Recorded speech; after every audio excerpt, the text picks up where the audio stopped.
आइए आज हम बात करते हैं विवाह में देरी कारण एवं निवारण। कि विवाह में हमारे भाई बहनों के विवाह में, बच्चों के विवाह में देरी हो जाती है, उसके क्या क्या कारण हैं और क्या उसके निवारण हैं। अक्सर इस तरह की चीज़ें पूछी जा रही है कि विवाह में देरी हो रही है, क्या कारण है, क्या हम इसका उपाय कर सकते हैं जिससे कि हमें फ़ायदा मिले और विवाह शीघ्र हो जाए। बात करते हैं, देखिए विवाह का जो भाव होता है वो सप्तम भाव होता है, ये वाला भाव विवाह का होता है। अब बात करते हैं कि सप्तम में बैठा ग्रह, अब सप्तम में कौन सा ग्रह बैठा है उसके हिसाब से डिपेंड करेगा कि विवाह में देरी क्यों हो रही है और सप्तमेश की स्थिति। मान लिया जाए उदाहरण के तौर पे यहाँ पर 6 नंबर यहाँ पे लिखा हुआ है, तो सप्तमेश क्या होगा इसका सप्तमेश होगा बुध, क्योंकि ये कन्या लग्न हो गया, कन्या राशि हो गई यहाँ पर बैठी है जो, और ये कौन सी हो गई हमारी, बुध इसका स्वामी हो गया। अब बुध कहाँ पर बैठा है और बुध की स्थिति क्या है उसके ऊपर डिपेंड करेगा कि विवाह में देरी क्यों हो रही है। अब इसके अलावा हम बात करते हैं कि सप्तम में कौन सा ग्रह बैठा है। मान लीजिए यहाँ पर मंगल बैठा है, तो निश्चित रूप से मंगल देरी कराएगा। यहाँ पर राहु बैठा है, जैसे मैंने लिखा हुआ है, ये 5 ग्रह ऐसे हैं जिनके कारण से विवाह में देरी होती है। राहु केतु, यदि राहु यहाँ पर बैठा है तो केतु यहाँ पर होगा, और केतु यहाँ पर होगा तो राहु यहाँ पर होगा, है ना। या उल्टा कहें, यहाँ पर केतु है तो राहु यहाँ पर होगा। तो इस तरह से राहु और केतु में सप्तम का अंतर होता है। तो दोनों में से यदि एक भी ग्रह यहाँ पर बैठा हुआ है और साथ में मंगल बैठा है, राहु के साथ यदि शनि बैठा है, राहु के साथ यदि शनि बैठा है, राहु के साथ यदि मंगल बैठा है, राहु के साथ यदि सूर्य बैठा है, तो निश्चित रूप से ये विवाह में देरी के कारक बनते हैं, क्योंकि इन ग्रहों को शादी विवाह के पर्पज से पाप ग्रह भी कहा जाता है और कुंडली में इनको पाप ग्रह की दृष्टि से ही देखा जाता है। तो इन सब चीजों के ऊपर डिपेंड करेगा कि विवाह में देरी के कारक कौन से हैं। अब दृष्टि की बात कर लेते हैं। यदि सप्तम भाव में इनमें से किसी की दृष्टि आ रही है तब भी हमारे विवाह में देरी हो जाती है। राहु की 3 दृष्टि होती है, 5वीं, 7वीं और 9वीं। यदि राहु कहीं पर बैठकर पंचम, सप्तम और नवम दृष्टि से यहाँ सप्तम भाव को देख रहा है तो निश्चित रूप से यह विवाह में देरी का एक कारण बनता है। पंचम, सप्तम और नवम, राहु और केतु दोनों की एक ही तरह की चीजें होती हैं, दोनों की एक ही तरह की दृष्टि होती है। शनि की 3री, 7वीं और 10वीं दृष्टि होती है। यदि शनि कहीं पर बैठा हुआ है, फॉर एग्जांपल यहाँ पर शनि बैठा है, तो शनि की 3री दृष्टि यहाँ पर आ जाएगी, 1, 2, 3, शनि की 3री दृष्टि आ जाएगी। और शनि यदि यहाँ पर बैठा है तो शनि की सप्तम दृष्टि तो शनि की 1, 2, 3, 4, 5, 6, 7 यहाँ पर बैठा है, 1, 2, 3, 4, 5, 6, 7, शनि की सप्तम दृष्टि यहाँ पर आ जाएगी। शनि यहाँ से देखेगा सप्तम दृष्टि। अब यदि शनि यहाँ पर बैठा है तो दशम दृष्टि से देखेगा। तो कह सकते हैं कि शनि की यदि 3री, 7वीं और 10वीं दृष्टि आती है तो भी यह एक कारण बनता है।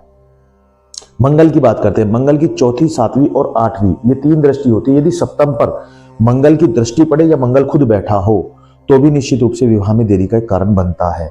सूर्य की केवल सप्तम दृष्टि है। यदि सूर्य यहाँ पर बैठा है, सूर्य की यदि दृष्टि पड़ रही है, यदि सूर्य खुद सप्तम में बैठा है तो भी विवाह में विलंब का एक कारण बनता है। ये हो गई दृष्टि की बात। अभी हम बात करते हैं यदि कुंडली में मांगलिक दोष है तो भी विवाह में देरी होती है। मांगलिक दोष कब बनता है? यदि मंगल पहले, चौथे, 7वें, 8वें और 12वें इन भाव में बैठा है तो निश्चित रूप से कुंडली में एक मांगलिक दोष बनता है।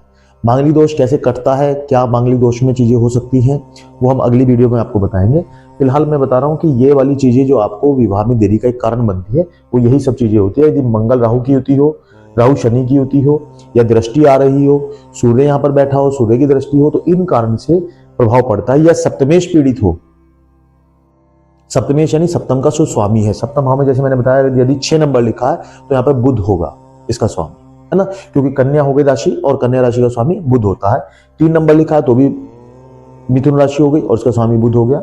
या और कोई राशि यदि 1 नंबर लिखा है तो मेष राशि हो गई और ये इसका स्वामी मंगल हो गया। तो ऐसे वृश्चिक राशि यदि 2 नंबर वृष राशि यदि 2 नंबर लिखा हुआ है तो उसका स्वामी शुक्र हो जाता है। तो ऐसे अलग अलग नंबर की अलग अलग राशियां होती हैं और उनका स्वामी होता है, तो उसको भी हमें देखना पड़ता है कुंडली में कि वो कहाँ बैठा है और उसकी क्या स्थिति है। यदि वो कमजोर बैठा है या उसके साथ कोई पाप ग्रह बैठा है, उसकी दृष्टि यहाँ पर आ रही है, या यहीं सप्तम भाव में कोई पाप ग्रह बैठा है, तो निश्चित रूप से विवाह में देरी का कारण बनता है। अब इसका हम क्या करें? कारण तो हमें पता लग गया कि हमारी कुंडली में विवाह में देरी है। अब क्या निवारण करें जिससे कि हमारी विवाह में देरी ना हो या शीघ्र हमारा विवाह हो जाए?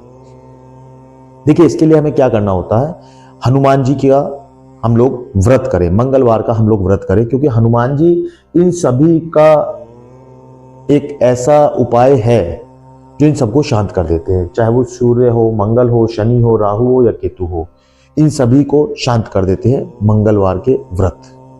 आप लोग क्या करें, मंगलवार को व्रत करें और 40 व्रत आप लोग एक संकल्प लेकर करें।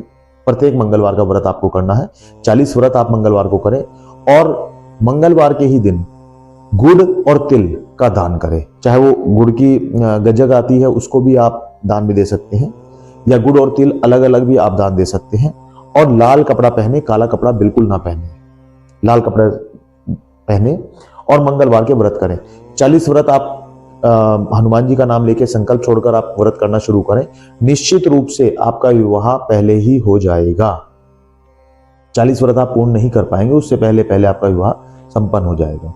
तो मित्रों, विवाह में कुछ कारण थे और कुछ इसके निवारण थे, परंतु कुंडली के हिसाब से बहुत सारी चीजें वेरी करती हैं। तो आप अपनी कुंडली जरूर दिखाएं। यदि विवाह में विलंब है, हमें बताएं कि क्या आपके साथ समस्याएं आ रही हैं और क्या उसका समाधान हो सकता है, हम आपको जरूर बताएंगे। मित्रों, कैसी लगी वीडियो हमें कमेंट में जरूर बताएं। यदि चैनल को आपने लाइक सब्सक्राइब नहीं किया तो आप जल्दी से कर लें, ताकि और भी अधिक जानकारी आपको, अच्छी वीडियो आपको मिलती रहे। राधे राधे मित्रों।